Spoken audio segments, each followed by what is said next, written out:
ரூபாய். 497 ரூபாய்.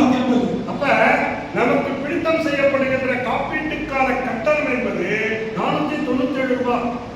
ஆனா சர்வீஸ்ல இருக்கிறவங்களுக்கு 190 ரூபாய், 350 ரூபாய்.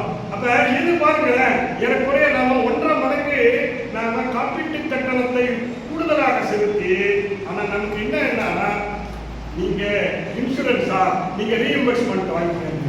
ஆனா ரீஇம்பர்ஸ்மெண்ட்டுக்கான அடுத்த தீர்மானம் போட்டுக்கிறோம்.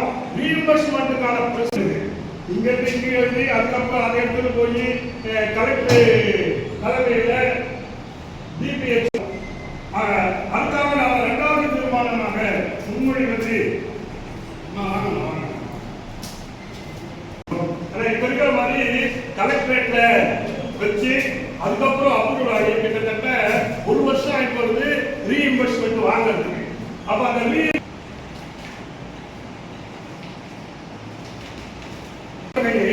நமக்கு 1 வருஷம் கழிச்சு கிடைக்கிறது ஏற்புடையதில்ல. அதே போல ப்ரொசீஜர் வந்து ஏகமா இருக்கு. அதை சிம்பிளிஃபை பண்ணி நீங்க நம்ம ஒரிஜினல் பில்லோட நம்ம இன்பேஷன்ட் ஆகிற பில்லோட ஆபரேஷன் பண்ணாதான் நமக்கு வந்து பில்லை கொடுக்க போற.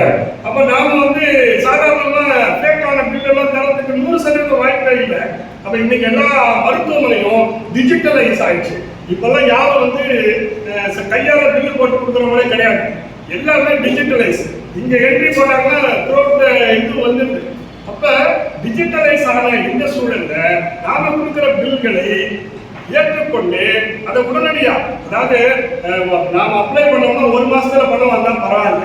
ஆனா 3 மாசம் 6 மாசம் இதெல்லாம் தாண்டி இன்னைக்கு கிட்டத்தட்ட 1 வருடத்துக்கு குறையில்லாமல் அதையும் தாண்டி போகக்கூடிய சூழல் இருக்கு. ஆகவே இது 2வது தீர்மானமாக நாம் முன்மொழிகிறோம். பிடித்தம் செய்யும் காலத்தை 15 ஆண்டுகளிலிருந்து 10 ஆண்டுகளாக குறைக்க வேண்டும். இன்னைக்கு சென்னை உயர்நீதிமன்றம் சரி, உச்ச நீதிமன்றமும் தீர்ப்பு கொடுத்திருக்குது. நீங்க பிடித்தம் செய்யப்படுகின்ற கம்யூட்டேஷன் தொகை என்பது ஏறக்குறைய 10 வருஷத்திலேயே முடிஞ்சு போயிடுது. ஆனா நீங்க அதையும் தாண்டி பிடித்தம் செய்வது என்பது ஏற்கத்தக்கதல்ல. 12 ஆண்டுகளில் உங்க கம்யூட்டேஷன் நிறுத்தப்பட வேண்டும். அதுக்கப்புறம் முழுமையான பென்ஷன் அவர்களுக்கு வழங்க வேண்டும் என்று உச்சநீதிமன்றம் தீர்ப்பளித்திருக்கிறது. எனவே அந்த தீர்ப்பினை ஏற்று இந்த தமிழ்நாடு அரசாங்கமும் ஓய்வூதியர்களிடமிருந்து பிடித்தம் செய்யப்படுகின்ற அந்த கம்யூட்டேஷன் தொகையை 10 ஆண்டுகளாக குறைக்க வேண்டும் என்கின்ற அடுத்த தீர்மானத்தை நான் முன்மொழிகிறேன். 497 ரூபாய். 497 ரூபாய். அப்ப நமக்கு பிடித்தம் செய்யப்படுகின்ற காப்பீட்டுக்கான கட்டணம் என்பது 497 ரூபாய். ஆனா சர்வீஸ்ல இருக்கிறவங்களுக்கு 190 ரூபாய், 350 ரூபாய்.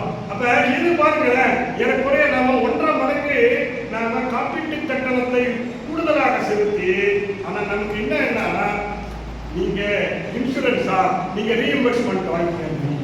ரீஇம்பர்ஸ்மெண்ட்டுக்கான அடுத்த தீர்மானம் போட்டுக்கிறோம். ரீஇம்பர்ஸ்மெண்ட்டுக்கான பிரச்சனை இங்க இருந்து எழுதி அதுக்கப்புறம் அதை எடுத்துட்டு போய் கலெக்டர் தலைமையில டிபிஎச் அதுக்காக நாம 2வது தீர்மானமாக முன்மொழிவது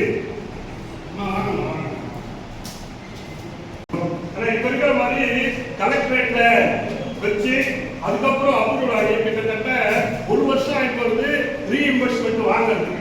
அப்ப அந்த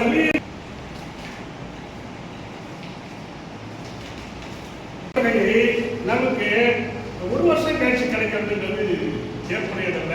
அதே போல ப்ரொசீஜர் வந்து ஏகமா இருக்கு.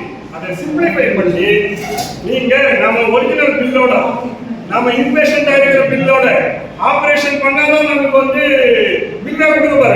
அப்ப நாம வந்து சாதாரணமா ஃபேக்கான பில்லெல்லாம் தரத்துக்கு 100% வாய்ப்பே இல்லை.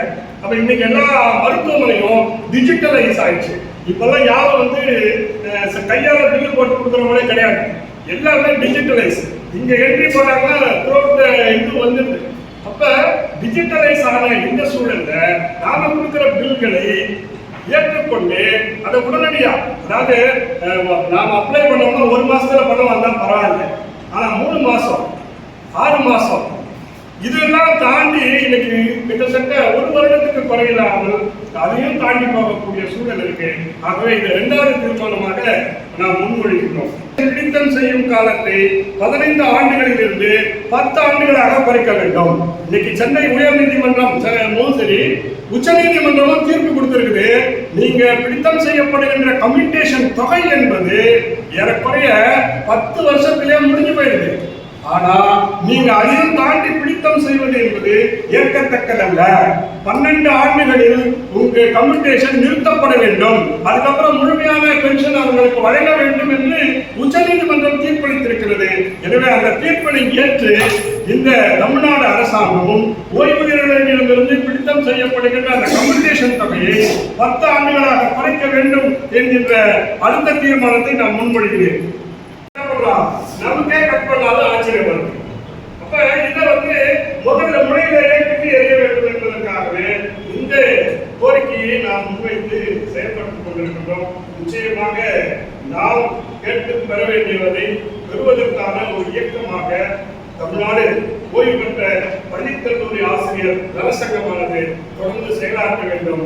இதோடு நின்று விடாமல் இந்த ஓய்வு பெற்ற பள்ளிக்கல்லூரி ஆசிரியர் நலச்சங்கமானது ஓய்வு பெற்ற தமிழ்நாடு அரசு அனைத்து துறை ஓய்வூதியர் சங்கமும், போக்குவரத்து தொழிலாளர் ஓய்வூதியர் சங்கமும், எல்ஐசி தொழிலாளர் ஓய்வூதியர் சங்கமும், தொலைத்தொடர்பு துறை தொழிலாளர் ஓய்வூதியர் சங்கத்தோடு இணைந்து ஒன்றுபட்ட ஓய்வூதியர் சங்கத்தோடு பல இயக்கங்களை முன்னெடுத்து நாம் நமது வாழ்நாளில் நமக்கான உரிமைகளை கேட்டுப் பெறுவதற்காக தொடர்ந்து பாடுபடுவோம் என்று சொல்லி 2 பேர் சங்கத்தில் உறுப்பினர், ஒருத்தர் சுப்பிரமணியம், இன்னொருத்தர் நம்ம மனோகர்.